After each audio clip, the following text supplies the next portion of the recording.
firman Tuhan ini, selama ia hidup di tengah-tengah dunia ini, ia ada bersama-sama dengan orang-orang banyak ya, entah itu orang-orang sakit, orang-orang berdosa, orang-orang yang banyak orang, dan di situ ada juga murid-muridnya yang ia pilih di situ pada saat perjalanan itu sebelum ia disalibkan. Jadi Roh Kudus mengingatkan saya untuk kita ketika kita sudah tahu mengerti kebenaran firman Tuhan, hendaklah kebenaran itu jangan kita simpan untuk diri sendiri. Jangan seperti ahli-ahli Taurat, orang-orang Farisi, kita sudah benar dari orang lain, sehingga kita menutup diri untuk bergaul dengan orang-orang yang seperti terhina di luar sana. Misalnya seperti pelacur, orang-orang pemabuk, orang-orang yang pesina, orang-orang yang memang perlu ditolong. Itu. Ya, Roh Kudus mengingatkan saya di detik-detik terakhir ini untuk kita pelajari bagaimana Tuhan Yesus, apa yang Tuhan Yesus lakukan dengan orang-orang selama ia hidup sebelum ia disalibkan itu.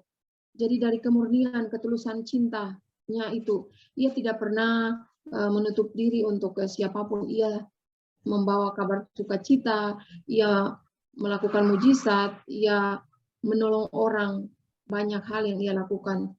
Itu jadi kita diingatkan untuk kita melakukan apa yang Tuhan Yesus lakukan. Jadi baik itu orang tua kita, tetangga kita, saudara, bahkan suami kita yang sudah pakai tanda, atau mereka yang memakai logika manusia sehingga mereka menghina pekerjaan Roh Kudus, atau mereka, mari kita jangan mengucilkan atau jauh daripada mereka. Apapun mereka mau lakukan untuk kita, tetap kita rangkul mereka. Kita buat yang terbaik, kita balas tetap dengan kebaikan. Anggap tidak pernah terjadi apa-apa seperti itu. Seperti ini, Tuhan Yesus ada dengan orang-orang berdosa, pemungut cukai, orang berdosa itu mereka makan bersama-sama. Itulah Tuhan. Jadi ia tidak menganggap orang miskin, orang kaya, orang berdosa, orang hina. Jadi mari kita berbaur di dalamnya di detik-detik terakhir ini, karena ada banyak orang-orang itu mereka tidak tahu kebenaran.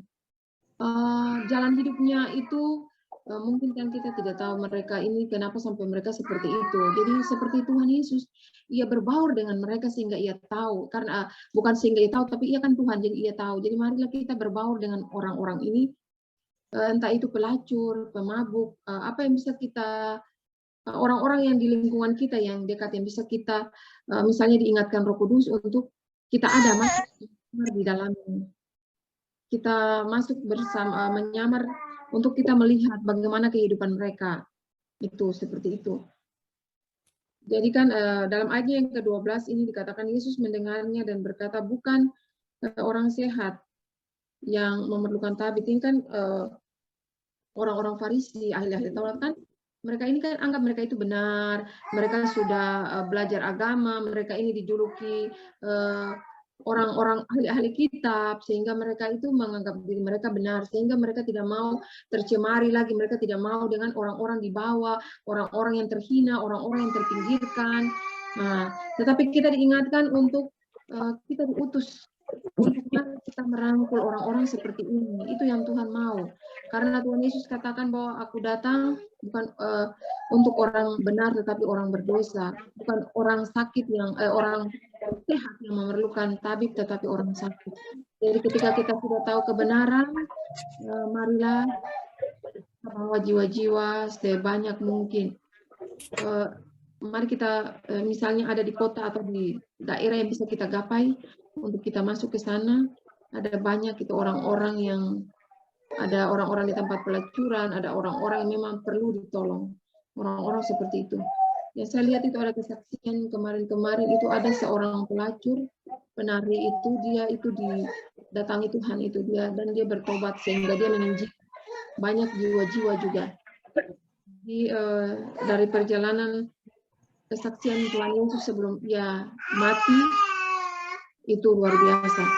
Ia memberitakan Injil, ia menyampaikan kabar sukacita, ia melayani semua orang, iya, pokoknya penuh dengan kesabaran, penuh dengan dia berbaur. Itulah kita harus berbaur di dalamnya. Itu. Ya, itu sudah mungkin itu dulu. Bapak Ibu yang lain silakan. Ini kecil lagi sih. Ya, saya belajar. Oke, silakan sister dan yang lain.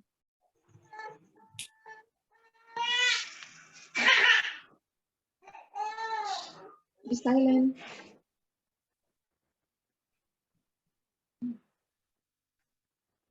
Bucan Olive silakan. Kak, ini Pak Edi. Silakan. Ibu Luis dan Ibu Diana silakan.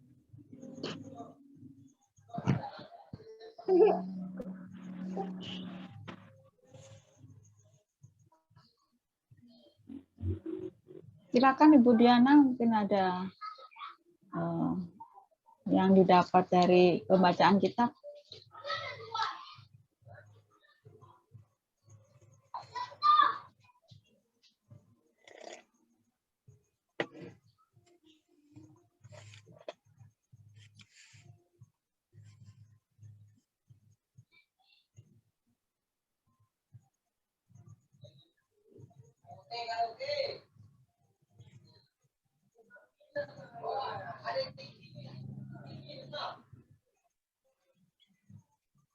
Saya sedikit berbagi ya Bapak Ibu.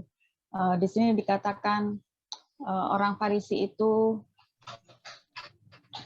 seperti mengejek atau mengkritik Tuhan Yesus. Kenapa kok justru makan bersama dengan orang-orang Farisi dan memungut cukai dalam satu meja? Dan mereka pikir adalah orang-orang seperti itu, orang-orang yang berdosa, suka mengambil pajak melebihi yang harus mereka bayar, dan seperti itu. Malah Tuhan sendiri bilang bukan orang yang sehat yang memerlukan dokter, tetapi orang yang sakit. Nah, kita ini Amin. adalah dokternya. Kita ini adalah dokternya. Jadi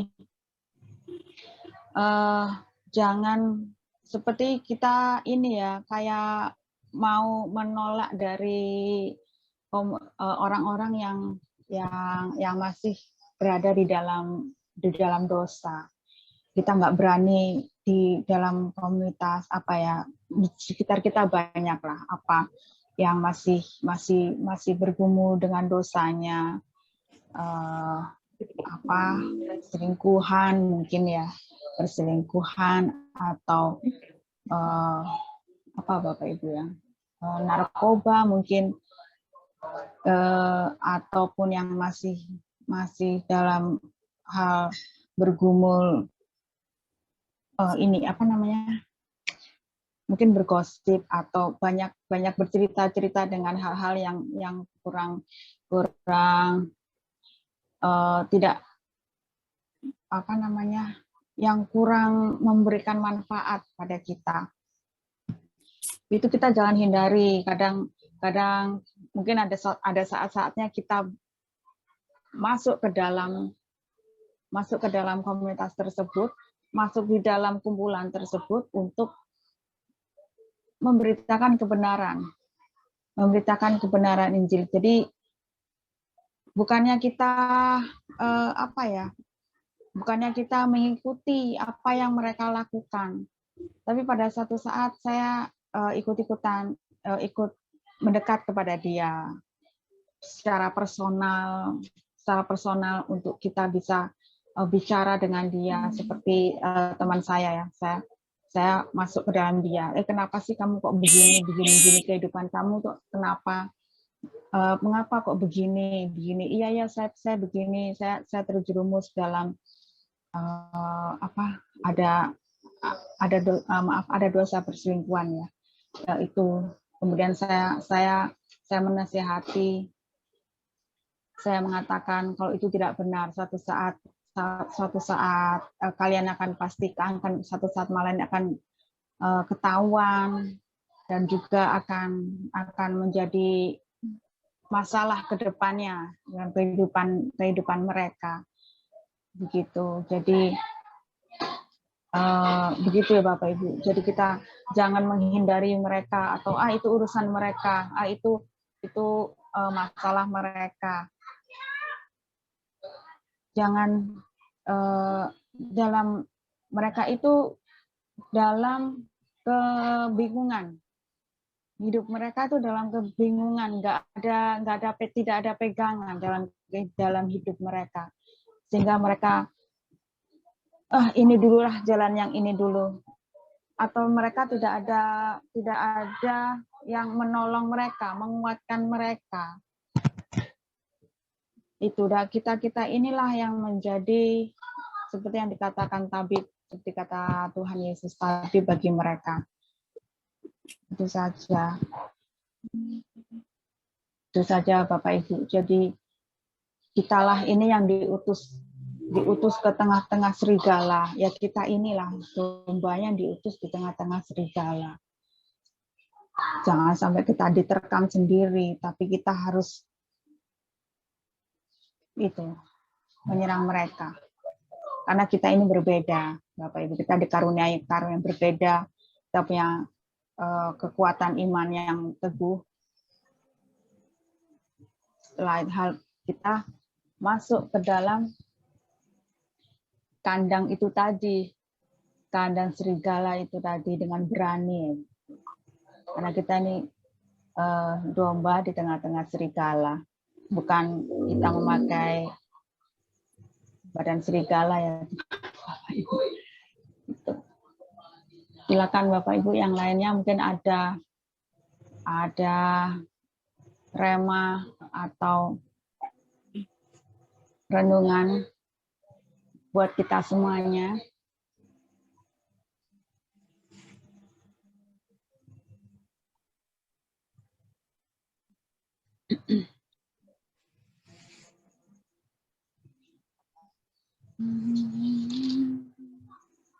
Amin, amin. Ya.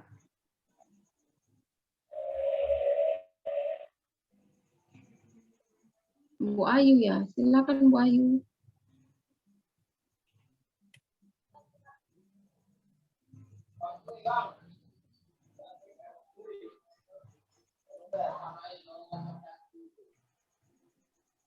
Iya, Bu Ayu.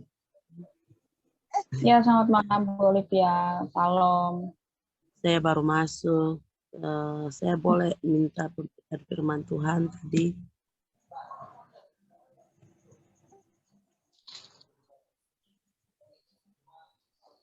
Ayat firman Tuhan tadi di Matius 9 ayat 9. Ayat 9, Matius 9 ayat 9 Sister. Sampai 13 ya.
Kalau saya lihatnya begini, ayat 9 ya, Matius kan dia kerjanya pemungut cukai.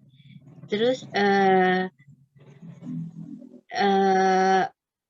Tuhan Yesus lewat kan di rumahnya dia ya. Yesus pergi dari situ, ia melihat seorang bernama Matius duduk di rumah cukai.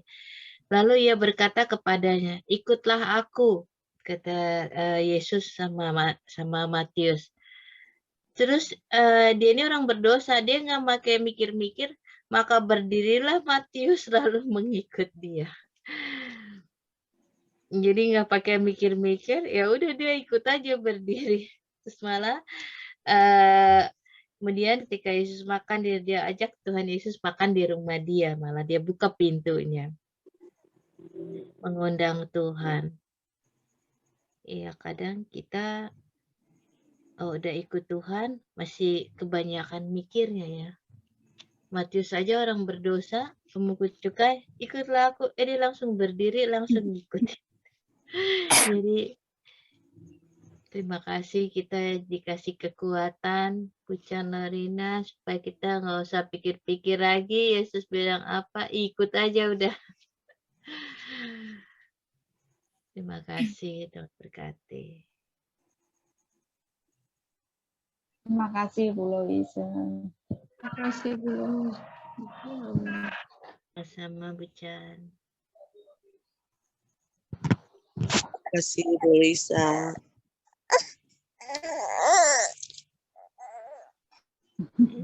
Baby. Ibu-ibu semua kita anak-anak belum tidur. Banyak baby ya. Aduh, aku senang anak kecil. Anak kecil lagi. Ya, Halo Bu Ayu. silakan. Ayo. Bu Ayu silakan. Mungkin ada yang mau dibagikan. Apa kabar Bu Ayu? Udah lama nggak ketemu ya. Mikrofonnya Bu Ayu. Mikrofonnya. Oke. Ketemu lagi Bu Ayu, kita di sini ya Bu Ayu. Oke. Kalian di sebelah.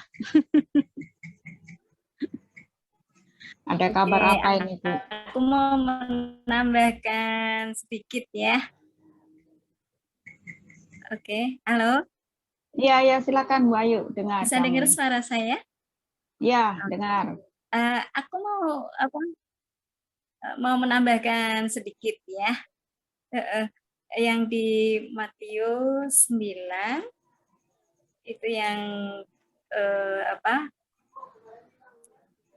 Yesus setelah Yesus pergi itu dia melihat seorang bernama Matius duduk di rumah cukai itu ya. Kalau memang Tuhan yang menjamah ya, itu meskipun orang berdosa ya, jadi nggak bisa mengelak gitu ya, nggak bisa menolak gitu dengan ajakan Tuhan, ikutlah aku gitu ya, dan dia langsung memberi respon langsung berdiri gitu ya. Matius selalu mengikut Tuhan gitu, mengikut dia gitu. Iya. Berarti dia itu mengakui kalau orang berdosa ya, terus dia mau ngikut Tuhan gitu, mau bertobat. Jadi dia nggak mikir panjang gitu ya, nggak mikir panjang, terus langsung ikut gitu, langsung berdiri. Oke Tuhan, aku mau gitu ya, karena dia mau bertobat gitu ya. Karena kalau memang Tuhan yang menjamah itu, siapapun tidak bisa mengelak gitu, nggak bisa menolak gitu ya. Iya. Jadi Matius ini mau menerima Tuhan gitu ya. Dia merasa dirinya berdosa, lah aku gitu ya, dan dia langsung respon, langsung ikut gitu, langsung berdiri gitu. Itulah kalau jamahan Tuhan ya, siapapun tidak bisa mengelaknya. Oke, sekian. aja. Terima Amin. kasih. Dan Yesus Terima kasih Bu Ayu. memberkati. Terima kasih Bu Chan Ayu. Terima kasih.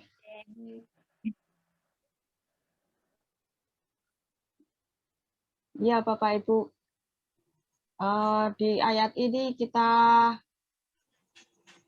melihat bahwa respon itu yang harus segera kita lakukan. Apa yang Tuhan perintahkan? Ayo ikutlah aku. Jadi pemungut cukai ini langsung dia bangkit, langsung ikut dan tidak pikir mereka. Matius ini pemungut cukai ini tahu siapa dia, karena dia tahu siapa Yesus, langsung dia merespon untuk segera mengikuti Yesus. Ini juga dikuatkan, saya dapat di Matius 8 ayat 18. Saya bacakan Bapak Ibu, ayatnya singkat aja, cuma 5. Ketika Yesus melihat orang banyak mengelilinginya, ia menyuruh bertolak ke seberang. Lalu datanglah seorang ahli Taurat dan berkata kepadanya, "Guru, aku akan mengikut engkau, kemana saja engkau pergi." Yesus berkata kepadanya, "Serigala mempunyai liang dan burung mempunyai sarang, tapi anak manusia tidak mempunyai tempat untuk meletakkan kepalanya." Seorang lain, yaitu salah seorang muridnya, berkata kepadanya, "Tuhan, izinkanlah aku pergi dahulu menguburkan ayahku." Tetapi Yesus berkata kepadanya, "Ikutlah aku, dan biarlah orang-orang mati menguburkan orang-orang mati mereka." Nah, ini dikatakan di sini, datanglah seorang ahli Taurat dan berkata, Guru, aku akan ikut engkau kemana saja engkau pergi." Justru ini ahli Taurat itu berkata demikian, "Aku ikut kemana aja kamu pergi." Nah, itu tanpa disuruh ya, tanpa disuruh seperti Matius tadi. Tapi ahli Taurat ini menawarkan diri untuk mengikut Tuhan. Tapi Yesus berkata, "Serigala mempunyai liang." Ini seperti penolakan yang halus ya Bapak Ibu. Kalau dia di sini, serigala mempunyai liang, burung mempunyai sarang, tapi anak manusia tidak mempunyai tempat untuk meletakkan kepalanya. Nah, justru di bawahnya ada salah seorang muridnya berkata, "Tuhan, izinkanlah aku pergi dahulu menguburkan ayahku." Tapi Yesus dengan keras, lembut tapi keras ya, "Ikutlah aku dan biarlah orang mati menguburkan orang mati mereka."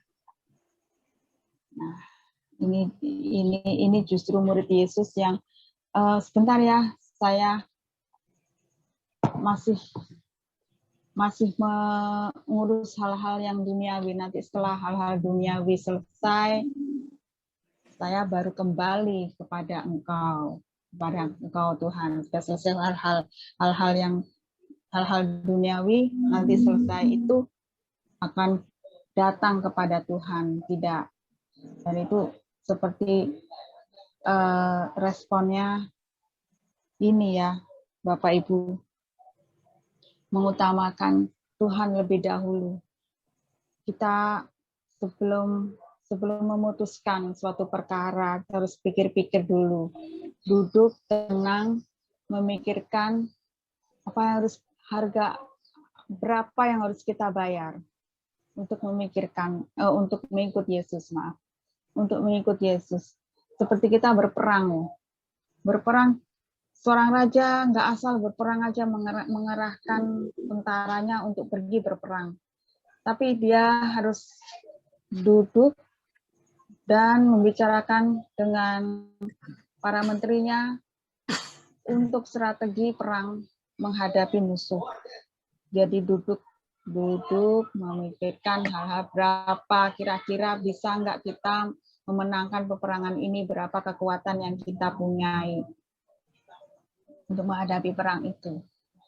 Kalau tidak, kita mengadakan perjanjian damai. Kalau kita sanggup berperang, kita maju. Gitu. Jangan sampai tidak ada persiapan, tidak ada rencana apapun, kekuatan musuh lebih besar, kita tidak, lalu kita asal maju saja, tidak ada bayar harga yang kita bayar itu sedikit, hancurlah. Hancur. Itu Bapak Ibu yang jadi apa yang kita rencanakan dalam hidup, keputusan apapun itu harus kita pikirkan dan mohon pertolongan dan kekuatan Roh Kudus Tuhan Yesus untuk kita mampukan menghadapi apa yang harus kita lihat ke depan, apa yang harus kita lakukan ke depan.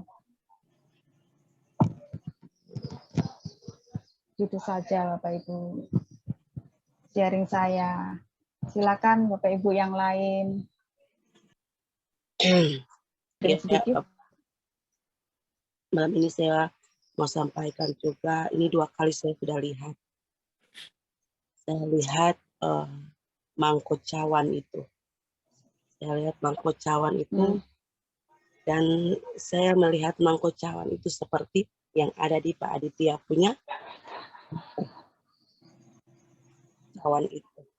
Dan cawan itu Bapak menyuruh dan segera untuk menumpahkan ke muka bumi. Sudah 2 kali saya lihat. Dan tadi juga saya melihat juga hal yang seperti Bapak Ibu. Jadi mari kita lebih mengoreksi diri kami masing-masing, dan selalu berpengharapan untuk Tuhan Yesus.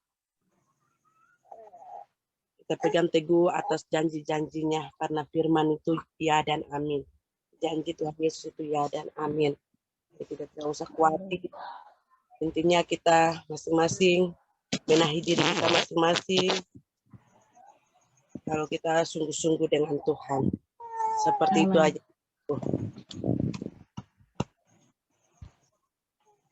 Ya, terima kasih Bu Olivia. Amin, boleh. Amin, Wijan Olive.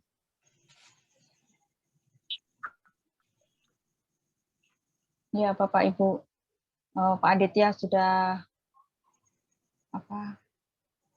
memberikan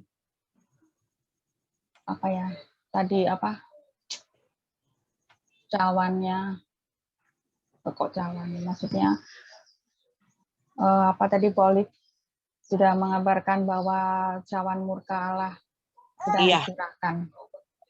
Iya. Gitu. Dan juga cawan 5-6 ya, 5-6,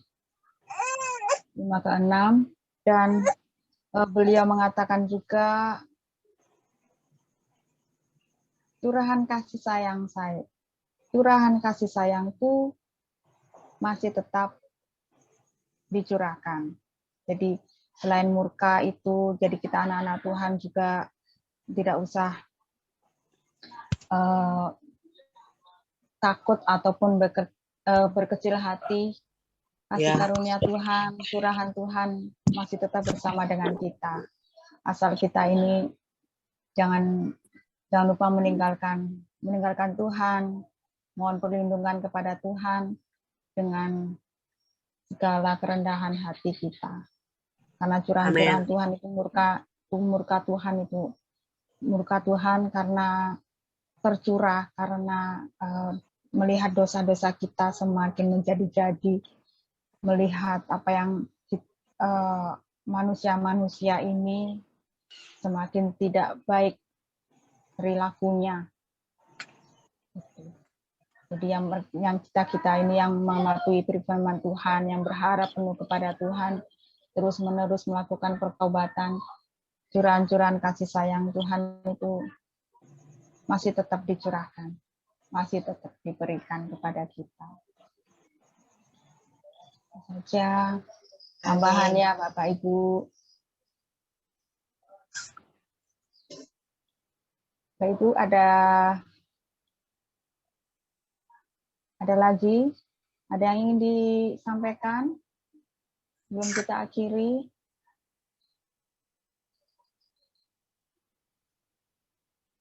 Tuhan Yesus masih menunggu pertobatan karena Tuhan Yesus sayang sama manusia. Itu aja Bu Esther. Ya, amin. Betul. Tapi kita jangan lama-lama ya, kita ditunggu Tuhan. Pertobatan kita seperti tadi, Matius tadi. Matius, ya. Ayo Ayo. ikut aku, ya. Berikan keputusan. Ya. Masih. Iya, Bapak Ibu. Jadi jangan seperti murid Yesus. Sebentar ya Tuhan, sebentar, tunggu, bentar. Nanti berapa hari lagi dah saya bertobat. Tunggu saya ada masalah ini saya selesaikan dulu, jangan. Tadi. Terima kasih Bu Berry untuk mengingatkan kita ya Bapak Ibu. Jadi kita harus segera respon supaya hari-hari ini semakin tambah dipercepat sekali. Gitu. Udah nggak terasa ya kita mau masuki bulan ke-7 dulu, bulan Juli pertengahan tahun. Iya. Karena kita ini sudah masuk di 3,5 tahun kedua. 3,5 tahun kedua masa kesengsaraan. Tribulation. Ya, betul. Yang kedua ya. Yang pertama kita sudah lalui itu masa-masa penerimaan tanda, ada sakit penyakit. Nah ini kalau sudah lolos yang pertama, kita diuji lagi nih yang 3,5 tahun ini. Iya. 3,5 tahun lagi.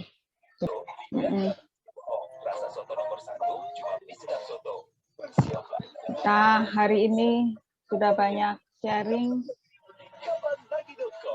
Apa ada yang mau disaringkan Bapak Ibu sebelum kita akhiri? Kita tutup dengan doa.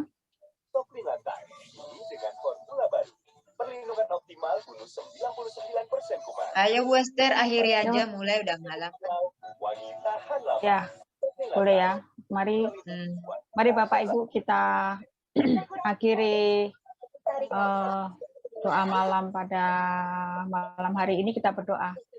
Allah Bapa yang bertata di dalam kerajaan surga, kami mengucap syukur Tuhan Yesus, Engkau sertai kami dari awal, pertengahan hingga akhir dalam doa, pujian, penyembahan kami dan bahas firman-Mu ya Tuhan.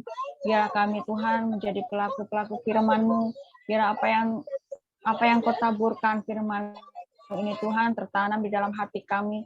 Janganlah dicuri oleh iblis, tapi kita mau Tuhan dengan segera untuk mengikuti Engkau tanpa harus menunda-nundanya. Tuhan Yesus, terima kasih. Tuhan tolong kami. Tuhan sertai kami. Tolonglah kami dengan kuasa kudus-Mu ya Tuhan, yang selalu memberikan kami kekuatan dalam kehidupan kami. Tolong kami ya Tuhan, ampuni segala dosa-dosa kami. Ampuni akan segala kesombongan kami ya Tuhan. Ampuni dan rendahkan hati kami di hadapan-Mu ya Bapa. Terima kasih Tuhan Yesus, terima kasih. Dan syukur kami di hadapan-Mu ya Tuhan, saatnya kami sekarang istirahat pada malam hari ini. Tuhan berikan perlindungan, pertolongan-Mu ya Bapa. Apa yang telah kami lakukan sepanjang hari ini Tuhan, boleh menjadi kekuatan, boleh menjadi ya Tuhan, boleh menjadi ya Tuhan, kekuatan dalam iman kami ya Bapa. Bapa ya Tuhan Yesus, terima kasih ya Tuhan, sertai kami, jagai kami pada malam hari ini, hingga esok pagi kami boleh kembali bekerja kembali. Terima kasih ya Bapa, terima kasih Tuhan Yesus Kristus, terima kasih Roh Kudus, terima kasih Tuhan sertai kami yang ada di dalam Zoom doa ini hari ini ya Bapa. Yang sakit Engkau sembuhkan ya Tuhan, Kau berikan kekuatan, kesembuhan Tuhan, terutama kepada mama mertua Pak Josi. Tuhan Yesus berikan kesembuhan. Luka-lukanya Tuhan Engkau balut ya Bapa. Tuhan dengan kuasa Roh Kudus-Mu ya Bapa. Biru-biru darah-Mu ya Tuhan yang menyembuhkan. Terima kasih ya Bapa. Kami juga berdoa untuk anak-anak dari saudara kami, Bu Olivia, Bu Jan Margaret, dan juga anak-anak kecil lain Tuhan yang mengalami sakit penyakit. Tuhan, di dalam nama Tuhan Yesus Kristus Engkau sembuhkan. Di dalam nama Tuhan Yesus Kristus, biru-biru dan kuasa darah-Mu mengalir atas mereka dan Kau sembuhkan dengan sempurna. Terima kasih ya Bapa, terima kasih. Kami mengucap syukur atas malam hari ini. Di dalam nama Tuhan Yesus Kristus kami berdoa Tuhan dan mengucap syukur. Haleluya, haleluya, haleluya. Amin. Terima kasih Bapak Ibu, Amin, terima Bu Esther. kasih. Selamat Ya, malam terima kasih semuanya. Bapak. Sampai Selamat ketemu malam, besok. Tuhan berkati. Tuhan berkati. Bobo, mimpi Ya, indah Bu semua. Esther. Amin, Ayu, mimpi indah ya Oni, teman-teman. Lois, Chan Ona. Terima kasih semuanya. Dadah. Ya.